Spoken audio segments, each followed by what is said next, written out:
Where is John? That's John. What are all upcoming festivities? What? What are all upcoming festivities? Can I go to tutorial? There's too many to remember. What? I just spin. Can I go to tutorial? Yes. I had one, but one of your students forgot to throw it on the ground. I was in my mouth. Hunter. Stop being weird. And how did I know it was Hunter too? Like, just...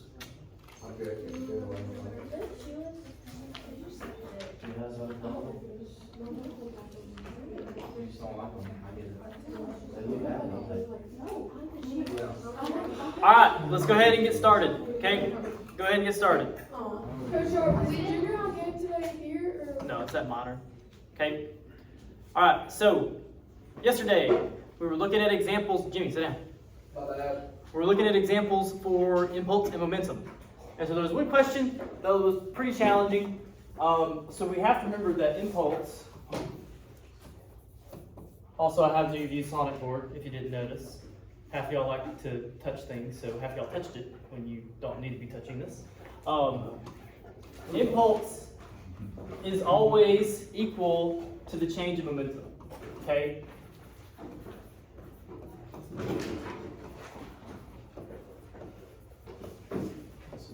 Okay? And if we remember, our more common formula for impulse is force multiplied by the time in seconds that is applied to it. And we can set that equal to the change in momentum formula, which is mass times change in velocity represented by delta V.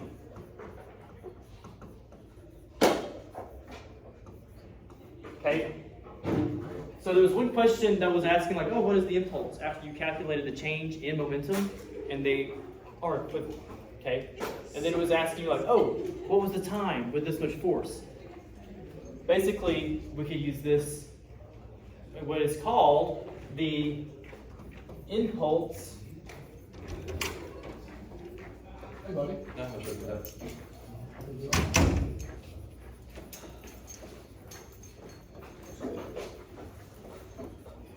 Okay, and so this phenomena, okay, where impulse equals the change in momentum is what we call the impulse momentum theorem.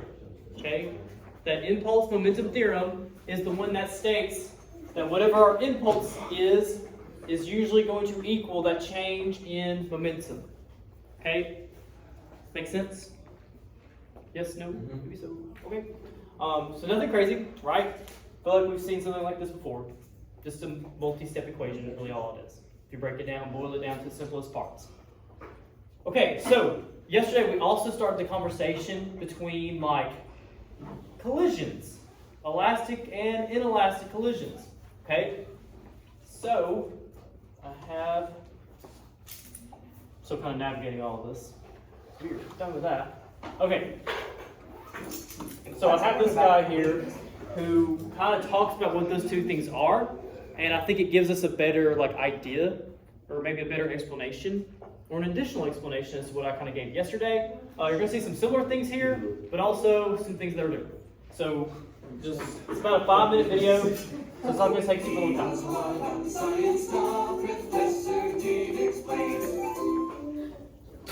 Whenever an object in motion comes into contact with another object, we can call this event a collision. And this concept applies to balls on a pool table just as it does to tiny molecules or huge celestial objects like asteroids and planets. As we just learned, in any collision there must be a conservation of linear momentum, but this can manifest itself in different ways depending on the type of collision that is occurring. So let's go over these varieties now. First, we will discuss elastic collisions. These resemble collisions between balls on a pool table, where the objects involved remain separate after the collision occurs. With elastic collisions, total kinetic energy will be conserved, as well as the total momentum of the system, so the objects will bounce off of one another with no energy lost whatsoever as a result of the collision. We approximate collisions between atoms and molecules as being elastic when we refer to an ideal gas, just the way we do with billiard balls. There are many other examples of collisions that aren't completely elastic, but we can treat them that way like when a soccer player kicks a ball, since the player's foot and the ball do indeed remain completely separate after the collision. We would refer to all of these scenarios as examples of nearly elastic collisions, since some kinetic energy is lost to heat and sound in each case. Perfectly inelastic collisions are those in which two separate objects collide, after which they move together as one mass. Sometimes when celestial bodies collide, like two asteroids, the collision is inelastic and they fuse together to form a larger body. In fact, this is how all planets begin to form, including the Earth, over the course of millions of such collisions. When we examine perfectly inelastic collisions, it is easy to analyze momentum because we can treat the two objects as a single object after the collision, with a momentum equal to the sum of the two individual momenta. This is illustrated by the following expression, where m1v1 plus m2v2 is equal to the sum of the masses times v final, which will depend on the magnitudes and directions of the two initial velocities. This approach can also be used to model car collisions, whether the two cars were moving in the same direction or opposite directions. Adding the masses of the cars and combining the velocity vectors will tell us what will happen after the collision. We should note that during inelastic collisions like car crashes, total momentum is conserved, but total kinetic energy is not conserved. Much of the kinetic energy is converted into sound energy, which we hear as the sound of the crash, as well as heat energy and the internal energy of the new system, which allows the bodies to deform as a result of the collision. That's why we call it an inelastic collision. An elastic band always returns to its original condition after being stretched. But with an inelastic collision, things are very different before and after the collision. The amount of kinetic energy lost during an inelastic collision will depend largely on what the objects are and a variety of other factors. In reality, no collision is completely elastic or perfectly inelastic, but is somewhere in between, which we can simply label inelastic, implying that some kinetic energy is lost due to the collision, even if just a little bit. But we can usually approximate a collision as being one of the two extremes, which will simplify the math that must be done in order to make predictions about systems that end up being extremely accurate. This concludes our study of linear motion, which from kinematics and dynamics to harmonic motion and momentum has been. All right, so that was just kind of like an extended explanation of what we went over yesterday. So is that kind of making sense on those differences between elastic and inelastic? A little bit? Maybe more so than yesterday? Jeez. Talk about collisions. All right, so I also have a couple of crashes and stuff in slow motion to kind of let us see what that looks like. And this week on the Super Slow Show, what have we got, Dan? This week's all I about don't vehicles. care You about can what say you're we're in the slow lane. Excellent pun. Thank you. Excellent name for the week, I think. Although our vehicles aren't really going to be in Huh? a particular lane, so they're more like to be in like a crumpled heap. Yeah, but crumpled heaps look much better in slow motion. We're going to be shaving the top off the moving truck and crashing two cars together as fast as we can. I'm excited. Me too.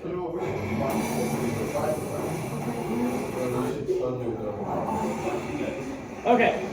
Oh no! The concrete's moving. Is that an issue? I think so. It's an issue. Oh man! That sucks. Oh, Is that nose cone? that wouldn't work. The concrete moved.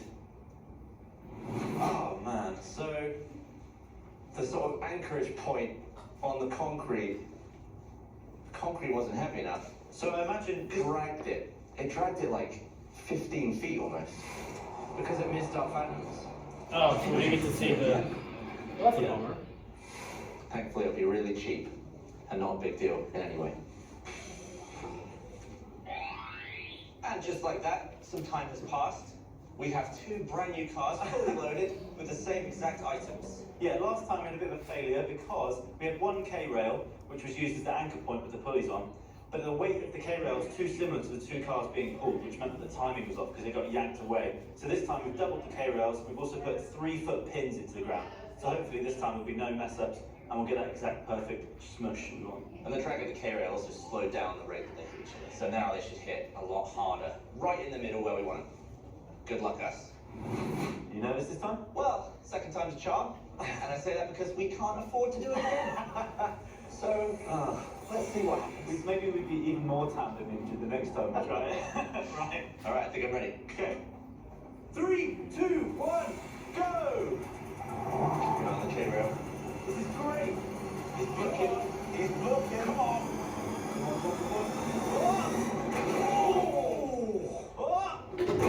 Oh my God.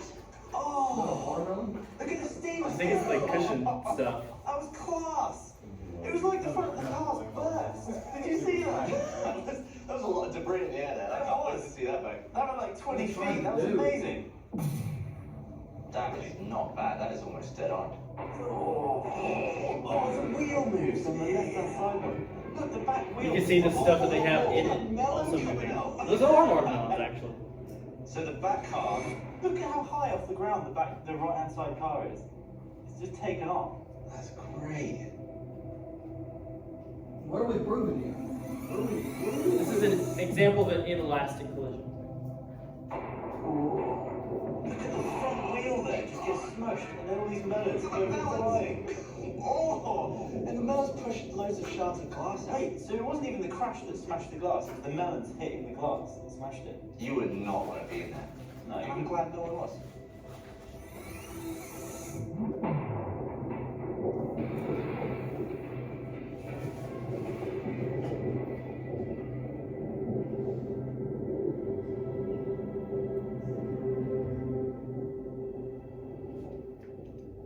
I think you got a flat on the front. So what makes that inelastic? What is inelastic? What did we cover yesterday? What did I miss? Thank you for asking, Jimmy.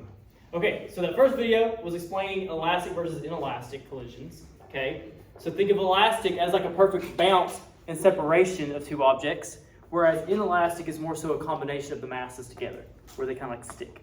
Okay, so what did y'all notice about this specifically? Inelastic. This one is the inelastic one. Okay, but what did y'all notice about like the stuff in the cars as this was happening? They kept moving with the same momentum as what the car had, okay? And when those cars met, okay, when those cars meet, that damage is because of the release of the different energies that they have, okay? So during an inelastic collision, you can kind of think of it this way, there's typically some sort of damage done. So the example that I used yesterday for inelastic collisions, do y'all remember? The shark and the seal. The shark and the seal, right? Damage is being done to one of them at least, okay?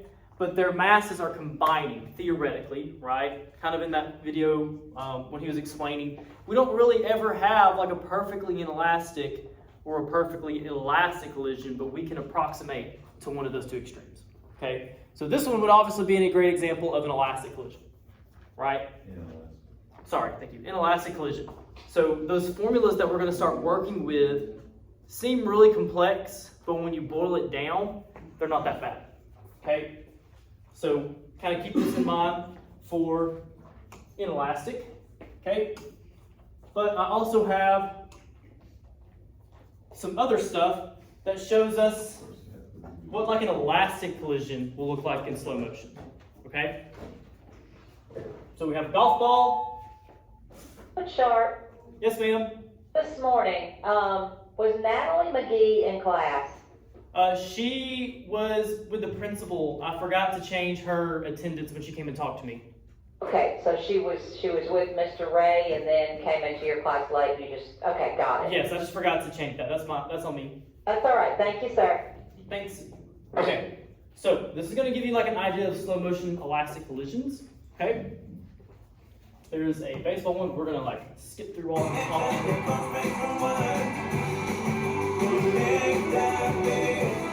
Little break.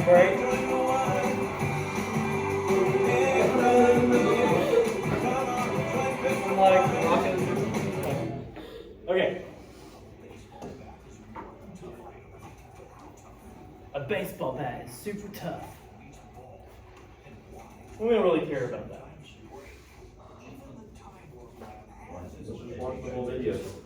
Huh? So basically, they're looking at the toughness of a wooden baseball bat. Okay? This is really cool fight. That's way too fast to see. Now, to whip some ash, time warps. Turn it up. Ash. We're all set to fire. You ready? I'm all set up. Okay.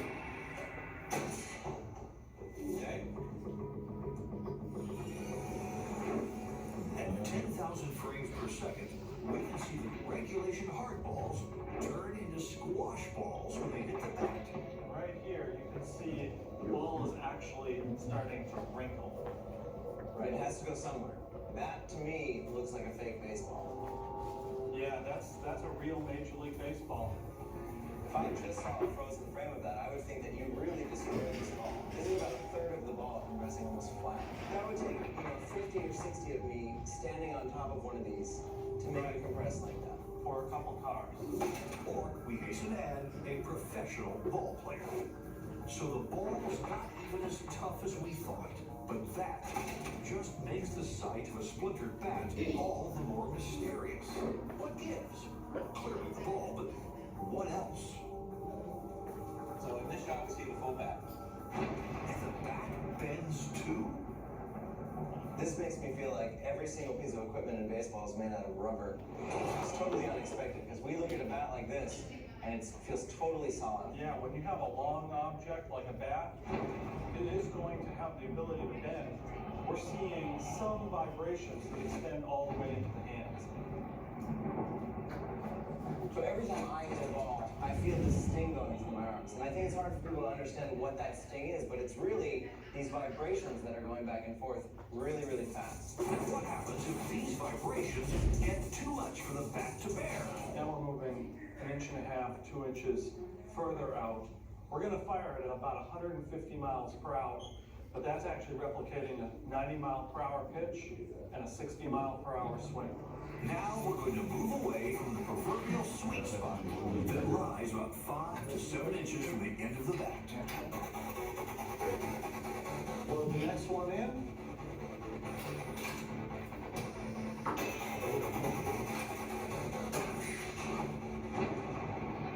There you go. With the ball, it's outside the sweet spot. The bat vibrates even more. You only changed where we impacted by what, 3 or 4 inches? And the bat is almost in an S shape at certain points. So that's an amazing amount of vibration. And what if we move it just a bit further? Can we create that bat-breaking surprise? Okay, it's firing. It's incredible. Say it ain't so, Jeff. You can really see when the bat starts to break, all of the energy of the ball has gone into breaking this bat. It's much more common that the bat splinters a little bit than to actually split apart. Well, we all know by now that here at Time Warp, the uncommon is commonplace. Well, okay, we got lucky. Just as the ball Watch the golf ball. is making full contact, we're seeing the bat is starting to break. Okay, so that's also kind of showing us on the molecular level what is happening when things collide. And so like our bat breaking, at first, when it was just like bouncing off, that's an example of what collision?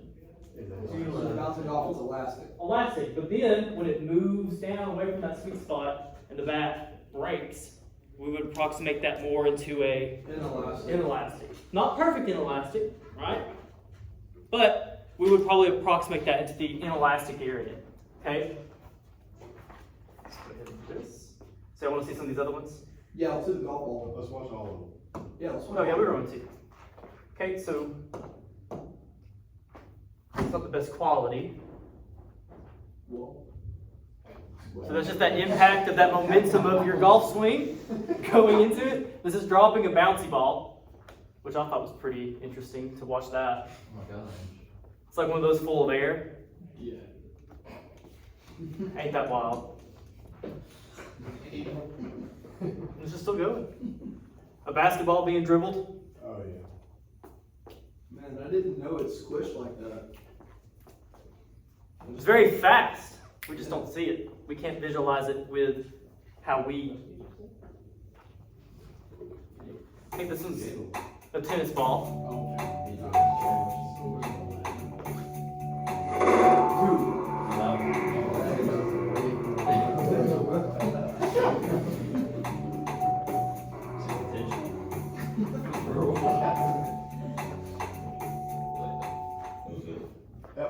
Etsy has dream gifts for all budgets. Etsy has gift. We're just gonna mute it. This is with a symbol. Okay, that's fake. That's fake. I was saying that is so fake. That is so true.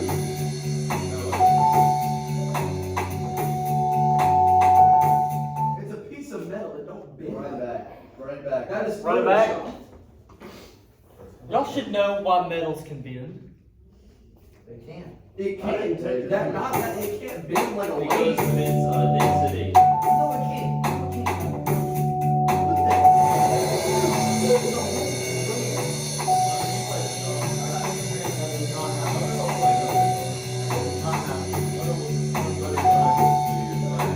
I believe it vibrates like that, but there is no way that when I hit it, it goes. Because that's actually. Huh? Wow. I can't compare that to what happened. This is like balloons full of paint. I think about we should do something like this. We should just. Like go outside or something.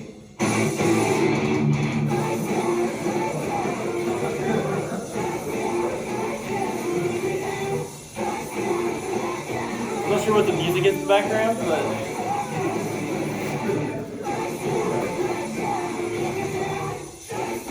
Like the art of inelastic collisions or something?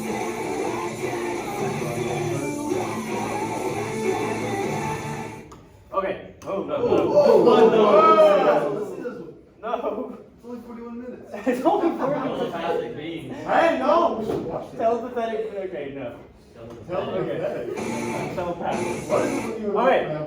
So, that is just like a breakdown of all of these collisions that we're going to be working with. Okay, so we're going to rewrite those formulas. Okay. Okay, so conservation of momentum means that the momentum before a collision is always equal to the momentum afterwards. Okay, so for elastic, so let's put this in blue. Is it that place? Right. Can I shoot this? So for elastic collisions, okay, there is a complete separation in between those two objects, supposedly. Okay, so if we have a before and after the collision, okay, we got object 1.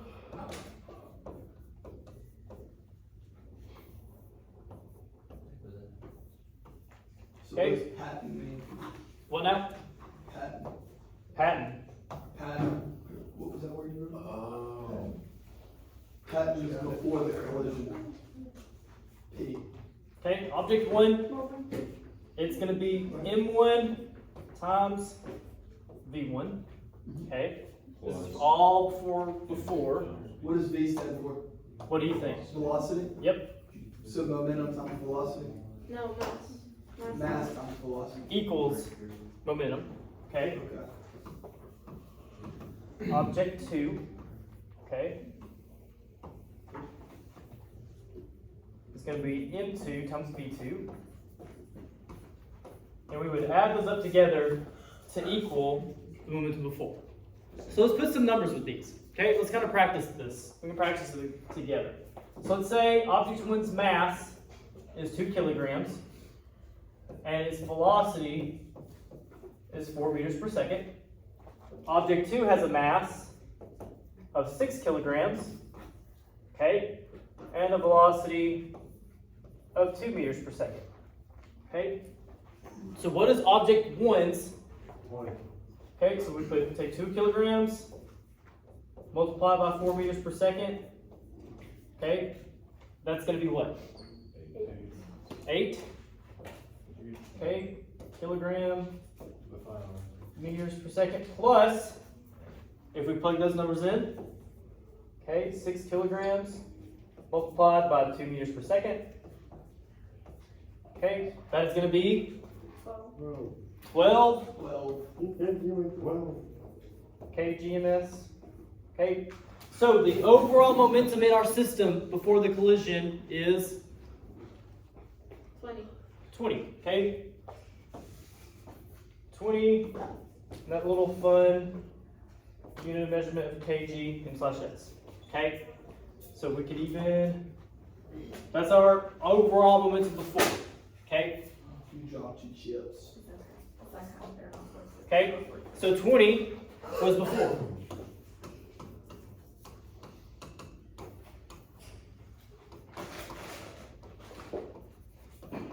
Okay, so now they have collided and have separated into their own directions. Okay, and we said that object 1 has a mass of 2 kilograms. Okay, and let's say its velocity, it was, what was it? It was 4. Well, let's say now that's 5 meters per second. Okay, and object 2, its mass was, I believe, 6 kilograms. But we don't know its velocity. Okay? We don't know its velocity. Let's say we weren't able to record it, but we can figure it out mathematically. Okay? So, we establish our M1 times V1 after M2 times V2 afterwards. Okay? And both of these numbers are going to equal 20 kilograms meters per second, because that was our momentum before the collision. The conservation momentum says no matter what type of collision you have, the momentum before the collision will always equal the momentum afterwards. Okay? So, let's plug these in, right? These basically just shift down here. We have 2 kilograms times 5 meters per second. Okay, plus 6 kilograms times an unknown velocity. See if you can figure that out. See if you can figure out that missing velocity for object 2 after your elastic collision. 1.66. Okay? So go ahead and either do it on paper, talk to a neighbor. 1.66. Do it in your head or a calculator. 66 repeating. It is, yeah. Which is actually 15 if you think about it, but your way is 1.66. It's 2 to 5 is the same thing as 6 to 15. Is what? 2 times. Oh yeah, Brent's got a point though. Brandon's got a point. What is his point? Nah, 2 to 5 is the same as 6 to 15. I think I'm tripping. Okay, so let's look at it. So we can just figure this out algebraically, right? Looking at the functions, moving things around. 2 times 5 is 10. 10 plus 6 times V. Okay? 1.66 repeating. Equals 20. Okay? So we have to isolate our missing digit. Subtract 10 from both sides, 10 equals 6 plus x, x is equal to 1.6. Okay, 10 equals 6V. We can divide by 6. Ooh. Divide by 6. So 10 divided by 6 equals? I don't know. 1.67. We can round up that second digit. Okay. So your velocities can change after a collision. Okay. Velocities can change after collision, but that doesn't mean our momentum is going to be changing. That's facts. Okay? And that's with an elastic collision. So the overall formula for that elastic collision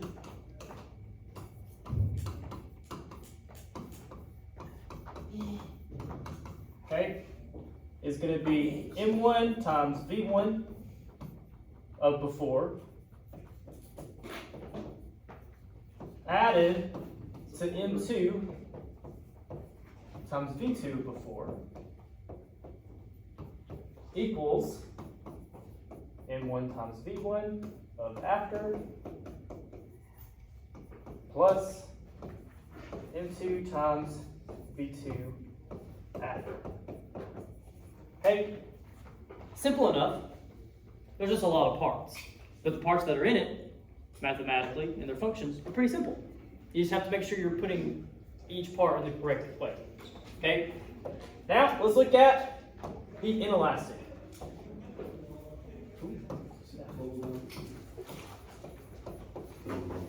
Okay, inelastic collisions. Okay, is formula. Alright, so overall, after the collision, we are adding those masses together. Okay, so before the collision, it looks the same. Okay, so we have the before part, which will be M1 times V1 added to M2 times V2. Okay. Oh, I got that parentheses going something. Okay. But things change once we go to the after part. Okay. So we can assume that in an inelastic collision, those masses are sticking to one another. Okay, kind of like that car crash you saw, or with a shark clamping down onto a seal. So we do M1 plus M2 times V final. Okay? Nothing crazy. Okay? Nothing that you haven't seen before mathematically or anything like that. Alright? So, we're going to do a similar situation. Okay? We're going to have before the collision and then after. Okay? So, object 1, let's give it a mass of 25 kilograms, okay, with a velocity of 5 meters per second, moving towards object 2, which only has a mass of 5 kilograms and a velocity of 8 meters per second. Okay. See if you can figure out what the momentum would be before the collision.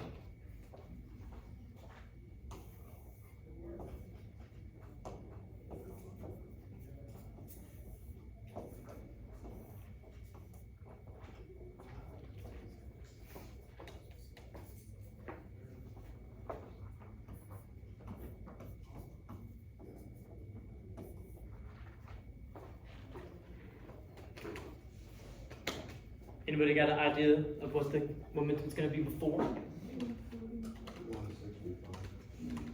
165. Okay, here in 165. So what we would do is we would take 25, right, times 5. So it's kilograms times its velocity, which is 125. Okay, and then we would take 5 times 8, which is 40. Add those two together to equal 165 kilogram meters per second. So that's before. So with the law of the conservation of momentum, a law, mind you, okay, our momentum before is going to equal our momentum afterwards. Okay, so we would set our 165 equal to the after inelastic collision formula. Okay, so see if you can figure out this missing final velocity. How big is that number? Is it a lot? What? Like the final? This depends, right? Depends. What did you get? That was a lot. Almost 5,000. Almost 500. 5.5. Huh? 5.5. 5.5? Yeah. 5.5? 5.5. Yes. 5.5. Okay, so we would take those masses and add them together, right? Because they are sticking, okay? They are theoretically sticking together, so we would put those masses together. So 25 plus 5 is 30, right? So basically, 30 kg multiplied by VF equals 165. So what would we do here? We would take our mass, divide it by both sides. This cancels. 165 divided by 30 would be 5.5 meters per second.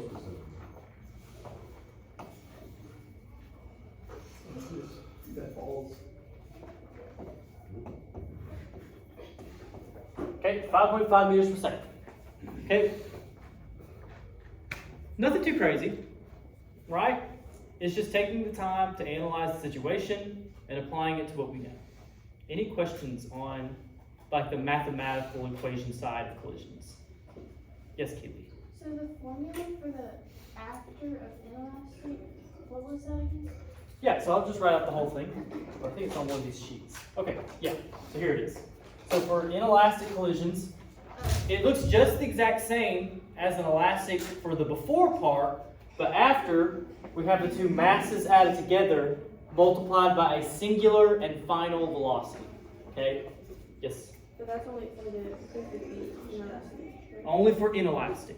But Right. like it has to be, because not all inelastic collisions are sticking together. It's only the perfect. Right, we have to approximate. So it would be only for a perfect one, but sometimes they're like majority inelastic, not 100% inelastic. We're still going to use like this formula for that. But you're correct in that it's for perfect inelastic collisions, but we just approximate that some things are either inelastic or elastic. So in a real world circumstance, how do you find because perfect inelastic and perfect elastic are entirely theoretical, how would you find the actual answer? You would there's probably like a combination of these two. Teachers and students, please pardon the interruption. I know we're a little bit early for announcements, but I wanted to come on so our 6th and 7th graders could hear before they go to lunch as well. There were a couple of announcements that impacted them as well. Teachers, because we're about to start our lunch routine, we're going to go forward. We're not going to go forward with any plans we had for the day, but don't forget that we will do a bus evacuation drill this afternoon when we get on the buses, and those bus drivers know about that, and they'll be ready for that. A couple of more announcements that we did get to make this morning, I wanted to make sure everyone heard about. Don't forget about the junior and senior high pageant. You've got to see Miss Harris about that. We mentioned that this morning. A couple of other things. First Priority Leadership Team will be meeting today in Miss Powers' room as well at 11:25. Don't forget, baseball is meeting, Art Society is meeting, and Math Club is meeting. Teachers, I'm not going to come back on to disrupt your class, but at about 11:20, let's dismiss those students. Just set yourself a reminder, 25 minutes from now, 11:20, let's dismiss those students to their meeting today. Now, students, don't forget that next week is homecoming. How could you ever forget? We've got a couple of things going on. DECA is hosting a dodgeball tournament Monday. It's $25 per team, 6 members per team as well. And everybody must have their forms, their team money turned in by Thursday, the 28th. So you've got through tomorrow to sign up your dodgeball team. You need to see Miss Adamson for team packets. Do not leave class to do that. You see them during a class exchange. You can go to Miss Adamson if you're interested in the dodgeball tournament. DECA is also hosting the homecoming dance. That's next Tuesday from 7 to 9 p.m. The theme is A Night in Paris. High school students will dance the night away under the lights in the front courtyard. Middle school students will live it up in the gym lobby. Tickets will be sold during your lunchtime Thursday, starting tomorrow, and go through Tuesday, October 3rd. Tickets are only $10 per person. If you wait and purchase your ticket after that, purchase it at the door, it will be $15 per person. So go ahead and buy those tickets starting tomorrow. They'll be for sale during lunch. Concessions will be sold during the dance as well. So I know you want to come and have a good time at our homecoming dance. Just a lot of things prepared for you with a dodgeball tournament on Monday. We've got an in-school volleyball game on Tuesday with the dance that night. Movie day is Wednesday coming up, so be ready for that. Thursday, of course, is the parade with the community pep rally that night, all leading to our homecoming game next Friday. So a lot of things going on. Be checking the email from me about all those details. All right, teachers, thank you. Sorry for interrupting your class, but let's continue on with third block and 6th and 7th grade. We'll be getting you to lunch in just a moment. Everybody have a great day. Alright, so, yes. Are we gonna do like the inelastic collisions that don't like combine their mass? Probably not, because the way in which we would have to calculate that would be fairly complex. Yeah. So we're just gonna do perfectly elastic or perfectly elastic. Okay? Alright, everybody. So for the remainder of this class period, I want you to, hey Jimmy, okay? I want you to think about all the things that we've learned about so far. Okay, so we've looked at velocity, acceleration, we've looked at centripetal acceleration and forces, and all of these like kinematic equations.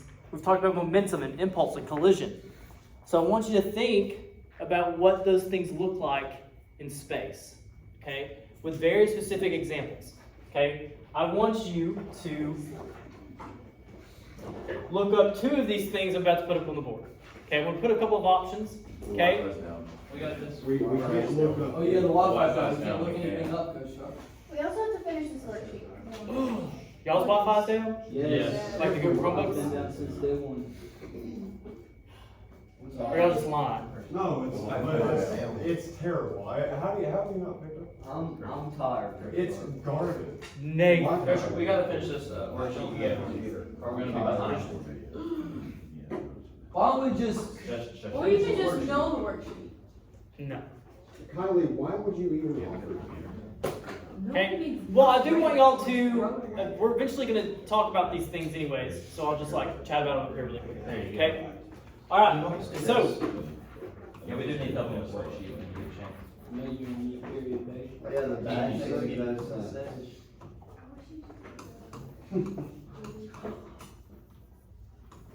My goodness. I just signed a 4-star run attack and he's unsigned. No way. 4 stars are 2. Yogurt crunch, where do you think Those seem straight flies things are gas, but. those yogurt things?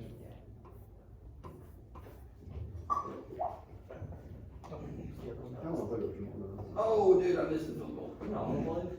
Which I really never want to play. I'll play well. Dude, I was gonna get on the rest last night. Today's bike day. Jimmy, are you bitter with us now?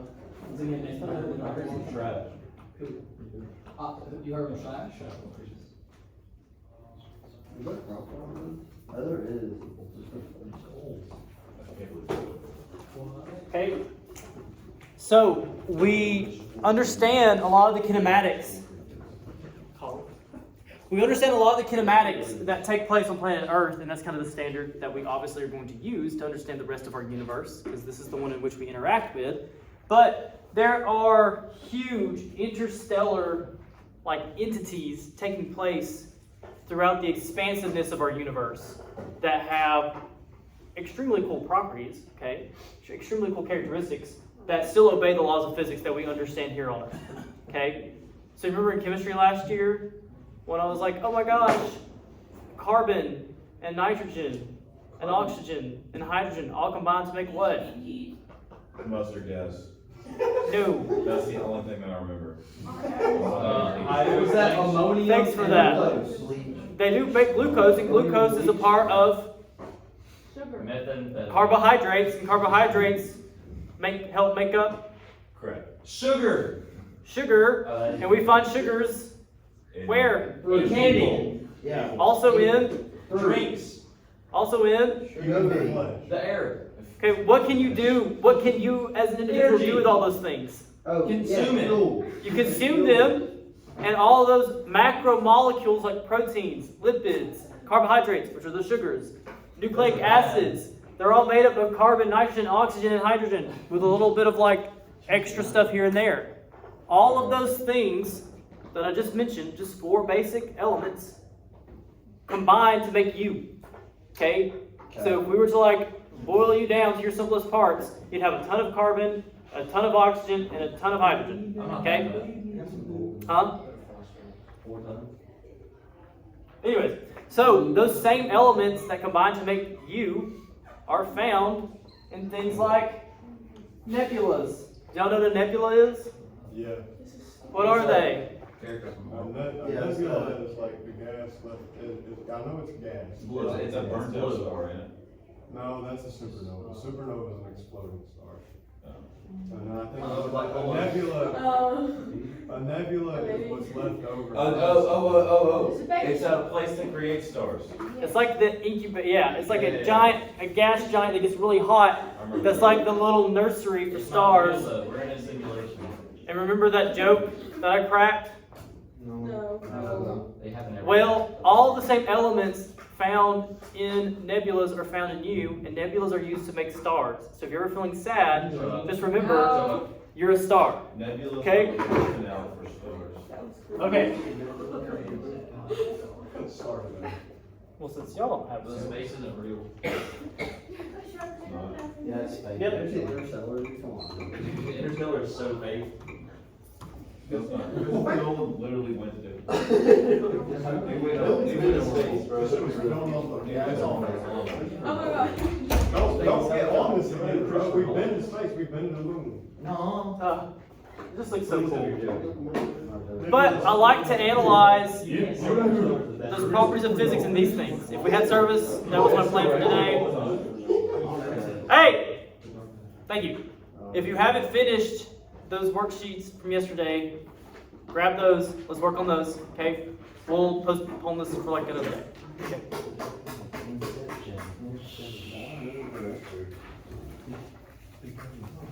So this is a nebula. Interstellar was.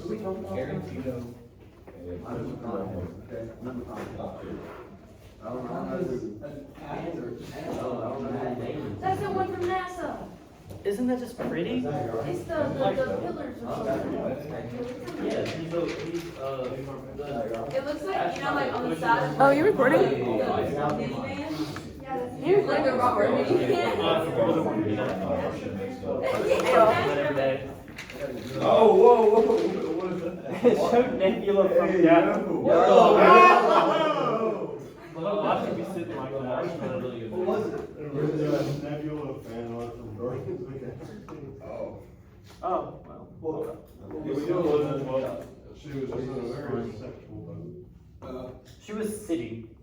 No, I just sit.